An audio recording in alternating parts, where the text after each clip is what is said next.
Mas Jokowi dan Mas Prabowo adalah kampret dan kecebong. Sekarang yang muncul adalah celeng dan banteng. Loh, itu padahal sama-sama keluar dari kandangnya PDI Perjuangan. Padahal presidennya masih Jokowi yang diusung oleh PDI. Masanya masih 3 tahun. Di dalam tubuh PDI sendiri sudah menunjukkan bahwa jago yang akan dielus atau jago yang tidak begitu terurus nampak menunjukkan tajinya masing-masing. Apalagi seperti Nasdem, dia nampaknya akan menangkap bola muntah. Kenapa saya katakan bola muntah? Ketika nanti PDI tidak ngerangkul Ganjar, ya dirangkul oleh Fidel Castro Indonesia, Surya Paloh dengan Nasdemnya. Karena apa? Secara politik itu boleh.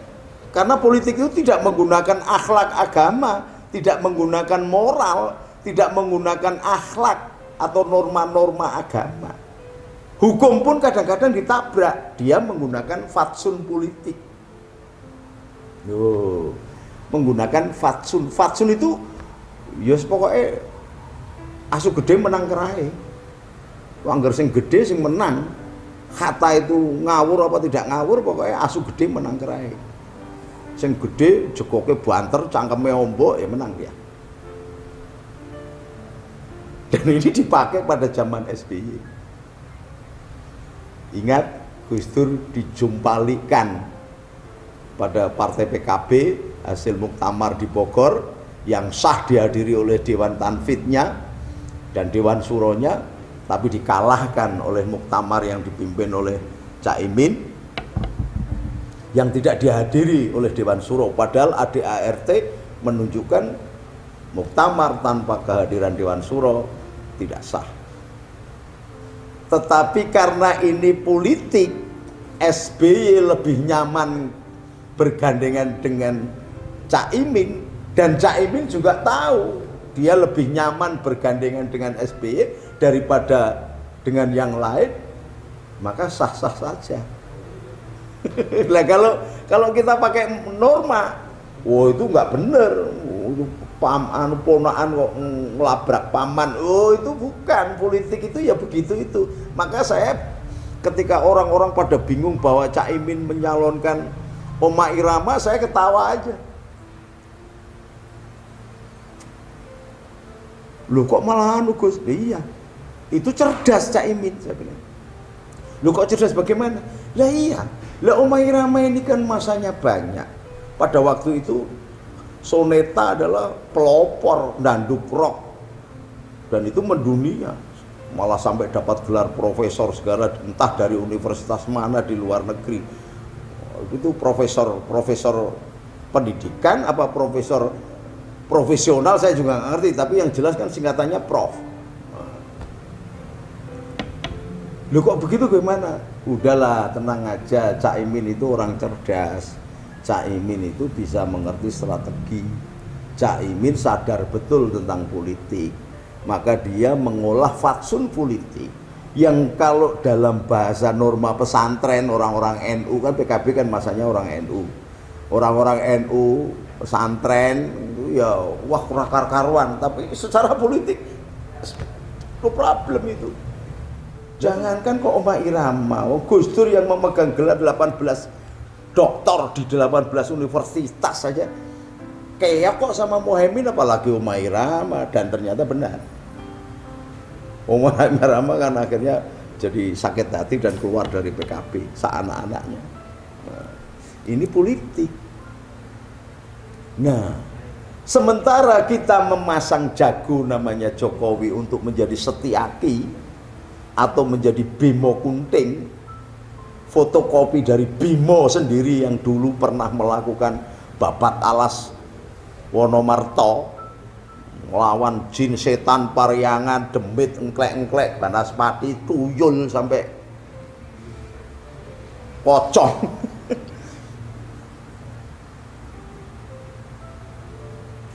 Anak buahnya malah dodolanan dadu akhirnya kalah, negaranya hilang. Jokowi itu Banaspati, engklek-engklek, tuyul, demit disapu semua. Sampai cendana aja hartanya bisa ditarik. Ya bukan karena jumlah, masih sekian triliun Gus. Iya, tapi sekurang-kurangnya ada satu titik langkah kecil pertama bahwa Jokowi ada keberanian untuk mensita dana yang dikuasai oleh keluarga cendana, dalam hal ini Mas Tommy karena berkaitan dengan BLBI. Ini sejarah hukum dan upaya yang luar biasa, sangat berdarah-darah yang dilakukan oleh Jokowi untuk menempatkan hukum sebagai panglima. Harusnya kalau Jokowi kayak imam sholat gitu, Jokowi ruko, makmumnya harus ruko.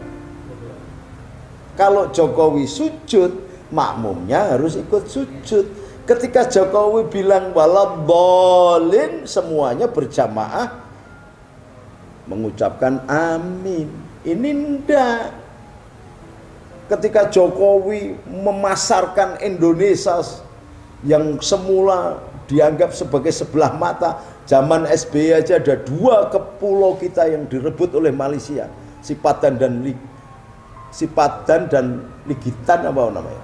Terus ada pulau yang lain lagi.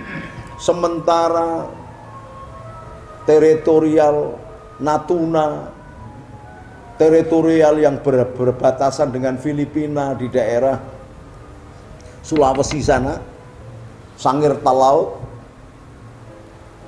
berapa orang anak kapal kita yang disandra oleh perompak-perompak berasal dari Filipina. Saya tidak mempersoalkan itu kelompok radikal yang ada tinggal di Filipina, di mantan kerajaan Sulu, dan itu dulu juga bagian dari Indonesia, kerajaan Sulu itu di Filipina. Saya tidak mempersoalkan itu. Tetapi betapa ketika pencurian hutan di Kalimantan, yang semula hutan Kalimantan itu menjadi paru-paru dunia dengan pohon yang gede-gede. Saya keliling Kalimantan Timur, Kalimantan Tengah, Kalimantan Selatan, Kalimantan Barat. Pohon sudah nyaris hilang. Semula gunung-gunung yang tinggi, jutaan miliaran ton batu bara yang menjadi titik keseimbangan pulau-pulau di Nusantara ini, sekarang hilang. Setiap hari kapal-kapal raksasa berisi tongkang, berisi batu bara keluar dari tanah Nusantara, sehingga membuat kegoncangan geografis. Karena geografis yang kemudian bumi-bumi pulau-pulau ini yang dipaku oleh Allah dengan gunung-gunung, gunungnya diambilin dan dijual, maka terjadi ketidakseimbangan atau kelabilan, sehingga membuat merangsang lempeng kepulauan kita untuk saling bertabrakan, melahirkan banyak tsunami, dan nanti juga akan banyak tsunami. Ini sudah mulai di blender oleh Jokowi. Bahkan nikel yang semula dijual oleh Yusuf Kala, sudah berulang kali Yusuf Kala berapa juta ton menjual nikel. Kerjasama dengan siapa? Nggak ada orang ribut. Nggak ada orang ribut ngelek-ngelek. Pak Yusuf Kala bagaimana? Sekarang diamankan oleh Jokowi supaya menjadi modal dasar kekayaan alam Indonesia milik rakyat sesuai dengan pasal 33 ayat 1, 2, dan 3, bahwa kekayaan alam baik yang di darat, laut, udara, dan kepolisian, darat, laut, udara, itu adalah milik rakyat dan dikelola oleh negara untuk sebesar-besarnya kepentingan rakyat. Orang-orangnya Jokowi ini malah jualan dengan rakyat. Ya meskipun sekarang sudah ditarik, tapi itu cukup menunjukkan bahwa sesungguhnya jamaah sholatnya Jokowi ini tidak mengikuti imam, alias sholatnya batal itu kabinetnya, menterinya. Lewong Jokowi Allahu Akbar sujud mencium bumi untuk mengamankan bumi, dia malah bagi komisi, jualan PCR, jualan hasil bumi, jualan hasil migas, jual macam-macam. Ketika Jokowi dalam keadaan puasa dan nunggu buka Maret, maka dibatalkan semua penjualan minyak bumi lewat petrol yang setiap hari para mafia petrol yang terdiri dari mulai dari Cina, Arab, pejabat sampai tentara, polisi dapat semua pembagian seharinya adalah 325 miliar. Diambil oleh Jokowi jadi jaburan untuk bisa dimakan sama-sama rakyat Indonesia yang akan berbuka puasa. Tapi ketika Jokowi menjadi presiden G20 di Indonesia tidak sial. Jokowi berhasil membawa Indonesia hebat, gaya kepemimpinannya hebat, tapi ada satu titik lemah, ternyata dia tidak mampu memiliki resep yang khusus di dalam bermain di sistem politik demokrasi koalisi yang tidak jelas sosoknya. Kalau demokrasinya Pancasila, saya yakin Jokowi akan jadi hebat, Indonesia akan jadi hebat. Tetapi karena Jokowi hanya menggunakan kekuatan dan kemampuannya untuk menggunakan kekuatan hanya 60%, sehingga banyak kepincangan. Tetapi kalau menggunakan sistem demokrasi Pancasila, kerakyatan yang dipimpin oleh hikmat kebijaksanaan dalam permusyawaratan perwakilan, saya yakin Indonesia sudah paling tidak di depan 1 meter, di depan garis finish untuk menjadi pemimpin dunia. Persoalannya sekarang adalah Anda yang mendengarkan ucapan saya ini, baik politisi, rakyat biasa, polisi, tentara, ulama, kiai, pendeta atau biku sekalipun, ada nggak keseragaman untuk berdoa supaya Indonesia ini menjadi bagian yang diutamakan dan utama di dunia ini? Karena Allah menunjuk Indonesia ini sebagai penggalan tanah surga, Nusantara. Yang saya katakan tadi, dari Sabdo Pandito Ratu, sebelum ada Islam sudah ada Sabdo Pandito Ratu. Artinya apa? Kemampuan tasawuf, kemampuan ontologi, kemampuan asketiknya orang-orang Jawa itu sudah demikian hebat.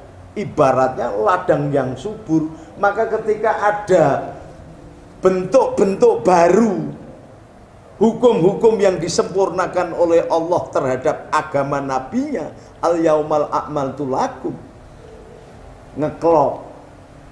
Oh, ya ini kita harus sadari bahwa kita ini tinggal di negeri surga yang dipilih oleh Tuhan sendiri. Kita ini manusia cahaya, manusia yang berasal dari langit.